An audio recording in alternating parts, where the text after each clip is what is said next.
Okay, so the wires are buzzing today. Really significant development. Yeah, big news. One of the last two inmates from that big escape at the Orleans Justice Center, he's been recaptured. Antoine Massey. Exactly, Antoine Massey. And, many of you will remember he got pretty visible, actually, posting on social media while he was out. That's right. He was one of the 10 who got out weeks ago. Yeah. And yeah, until today, it was just him and Derrick Groves still missing. So this is a pretty pivotal moment in the whole thing. Definitely. So for this deep dive, what we want to do is really unpack what happened with Massey's capture. And also look at this fascinating kind of baffling role social media plays now when someone's on the run. Right. It's become such a factor. And then there are these, unexpected human bits, like the whole controversy with his aunt. It got pretty heated. Oh, yeah. So we've pulled together a bunch of sources, news reports, some interesting YouTube takes to kind of give you the key takeaways, basically your shortcut to getting up to speed. Let's jump in. Okay, let's do it. So Antoine Massey, he was taken back into custody this afternoon. Just today? Yeah, just a few hours ago, really. It happened over in the Hollygrove neighborhood of New Orleans. Okay. Specifically, the 9400 block of Strolitz, which interestingly is actually pretty close to Xavier University's campus. Wow.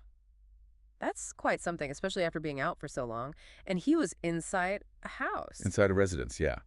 And the key thing, according to Brian Fair from the U.S. Marshal Service, is that he was alone. Alone. Okay. And captured without incident. He basically surrendered once law enforcement surrounded the place. A peaceful end after all that time. Still, it makes you wonder, how he managed to stay hidden for weeks. What was his strategy? Well, what's really interesting here is how they found him. It wasn't some big chase or anything. It actually came from a Crime Stoppers tip. Ah, the reward money. Exactly. There was that $50,000 reward out there, been offered for weeks. And well, this tip finally led them to him. So someone's collecting a nice check. Someone is definitely collecting that reward. And it really, it speaks volumes about how important public information can be and how these rewards can incentivize people to come forward.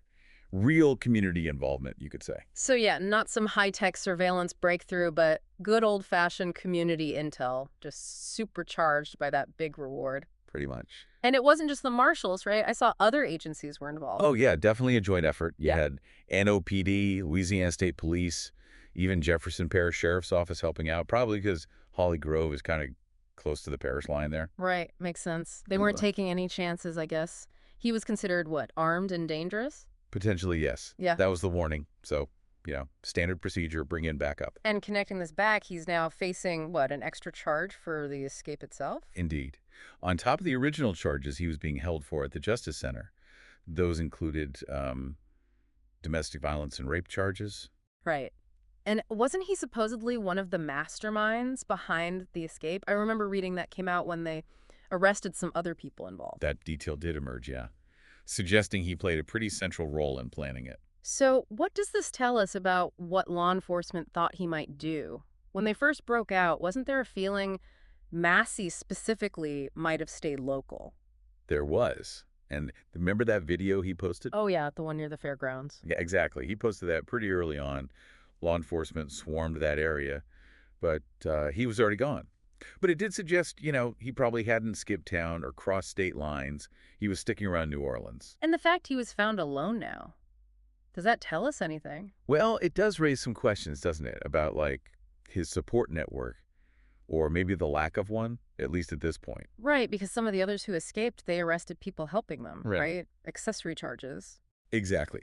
Several accomplices were booked, but with Massey, at this specific location in Hollygrove, there's no word yet about anyone else being involved right there when he was arrested. And maybe that's partly why he leans so heavily on social media. Ah, okay, yeah, let's talk about that, because his social media stuff really made him stand out. Maybe too visible in the end. Definitely. It wasn't just like an accidental sighting. He was actively putting himself out there. Constant stream of videos, posts, while on the run. Which brings in this really complex human side to it all, doesn't it? It certainly does. I mean, it was pretty unusual for a fugitive. Think about it. In his videos, he's calling out to Donald Trump. Right, and Kim Kardashian. Kim Kardashian, multiple rappers asking for help. He kept saying he was innocent, Yeah, he claimed the domestic abuse charge was from a jealous girlfriend, and he had proof or something, an affidavit. Yeah, he said he had an affidavit for St. Tammany authorities. But here's the crucial part.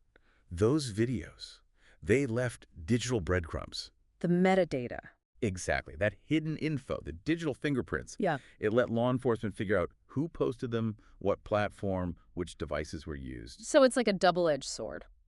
Totally. Massey's case really highlights this key thing. In today's world, yeah, fugitives can try to use social media to control the story, get their side out. But doing that often leaves a trail. Precisely. It helps law enforcement track them down. It fundamentally changes that whole cat and mouse game. And that public profile he built, that led to another really fascinating and pretty controversial element. His aunt getting involved. Oh, yes, the aunt. We saw sources discussing that video she recorded. Very emotional, crying, begging him to turn himself in. Yeah, she mentioned a Pastor Brown and some major man who'd be in the courtrooms with all the heavy cases, saying they'd walk him in safely. She even said she jumped out there in that water with him, whatever that meant. But the reaction online was mixed, to say the least. Sharply divided is putting it mildly. Some people saw a genuinely worried family member.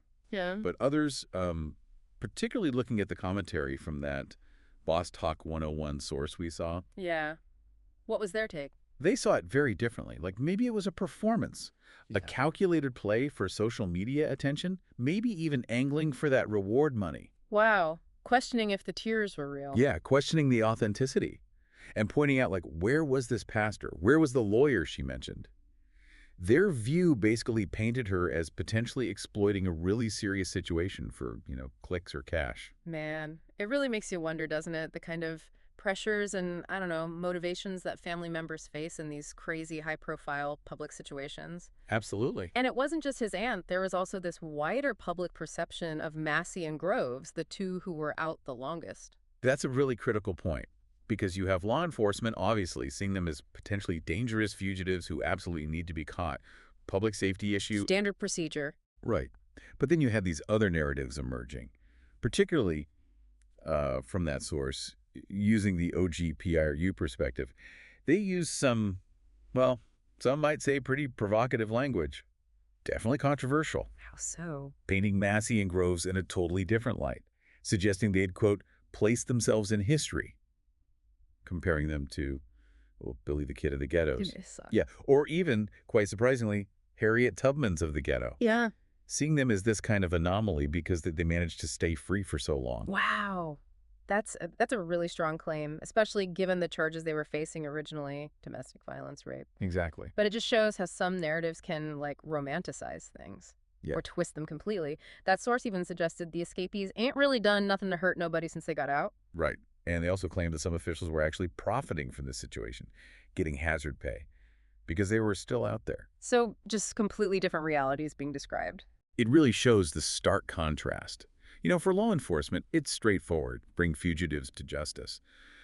But for some observers, it becomes about, quote, a legacy or acts of defiance against what they see as a corrupt system, completely ignoring the original alleged crimes or the potential danger. And these different takes, skepticism about the aunt, the whole Harriet Tubmans thing, it really reveals something crucial, doesn't it? I think so. It shows how, in this digital age, the truth of a big case like this gets fractured. You end up with multiple versions of reality, all existing at the same time, shaped by people's own biases and the stuff they see online in their echo chambers. So Massey's back in custody now. That just leaves one still out there, right? Derrick Groves. Derrick Groves is the only one remaining from that original group of 10. Right. And that $50,000 reward, still active for information leading to his capture. So the hunt continues for him. The system keeps working, driven by, police work and public incentives like that reward. Okay, so let's try and bring this all together then. What this deep dive has really shown us is, first, the specifics of how they got Massey back, Hollygrove, that crucial Crime Stoppers tip, the $50 K reward someone's getting. Right. We've also really explored the huge impact, sometimes maybe self-sabotaging, of his social media activity, how it made him visible, yeah, but also handed clues to the cops. Definitely a key part of his story. And then we dug into these really sharply contrasting public stories, from people being super skeptical about his aunt's motives, was it fame, money, to this almost legendary legacy that some people were trying to build around the escapees. Yeah, the different ways people framed it. It really peeled back the layers, didn't it? It showed us how tangled up law enforcement, public opinion, and our digital lives have become in these situations. It's not just a simple news story anymore. Indeed. It's a potent reminder, I think, that even when things seem clear-cut on the surface, there are always these multiple dimensions underneath. Personal motives, wider social interpretations, all playing out. So, thinking about that powerful influence of social media here, how it can help the police, but also let guys like Massey try and shape their own story. What does that really tell us about like the future of crime and how we perceive it in the super digital world we live in now? Hmm. What does it mean for how we think about justice or the media's role or even just the blurry lines between someone's private life and their public image when they become a figure like Antoine Massey? It's certainly a lot to think about, isn't it?